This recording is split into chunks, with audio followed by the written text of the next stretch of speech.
وہ 4 بھائیوں کی اکلوتی بہن تھی۔ باپ مزدور تھا اور بھائی بھی مزدور تھے۔ بھائیوں نے مل کر بہن کی شادی ایک مزدور سے کر دی۔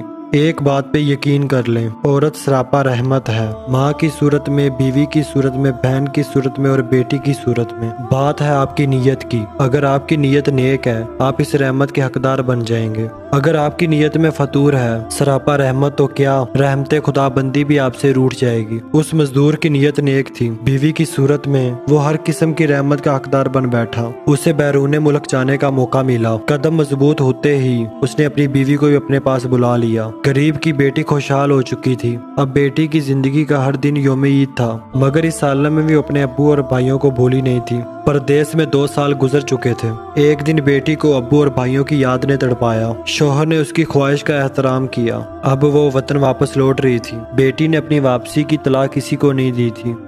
وہ اچانک اپنے گھر پہنچ کے سبھی کو خوش کرنا چاہتی تھی اور خوشی پانا چاہتی تھی۔ وطن پہنچ کے سب سے پہلے وہ اپنی امی کے پاس گئی، جبکہ اس کی امی نیند کے مزے لے رہی تھی۔ اب وہ اپنے گھر پہنچی، اچانک اپنے بھائیوں کو دیکھ کر اس کے بھائی پریشان ہو گئے۔ ابو کہاں ہیں؟ بیٹی نے سوال پوچھا۔ وہ سوال کا جواب دینا تمام بھائیوں کے لیے مشکل ہو رہا تھا، تو اب بیٹی کو اپنی پڑوسن سے سوال کا جواب ملا۔ بیٹوں نے اپنے باپ کو گھر سے نکال دیا تھا۔ اب اس کا باپ ایک جھونپڑی میں اپنی زندگی کے دن پورے کر رہا تھا۔ وہ اپنے باپ کے پاس پہنچی کیونکہ باپ اس کا بہت مضبوط انسان تھا۔ وہ اپنی بیٹی کی ایک بات سن کر رو پڑا، چلو ابو، اب آپ میرے ساتھ رہیں گے۔ روتے روتے باپ نے اپنی بیٹی کا ہاتھ تھام لیا اور بولا، میں نے اپنی ساری زندگی حالات کا مقابلہ کرتے ہوئے گزار دی۔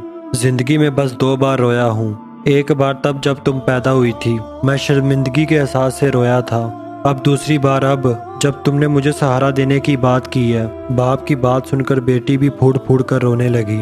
رحمت تو بس رحمت ہوتی ہے، پھر چاہے اس کی کوئی قدر کرے یا نہ کرے۔ آخر میں اللہ تعالیٰ سے دعا ہے ہم سب کو اپنے حفظ و امان میں رکھے۔ اللہ حافظ۔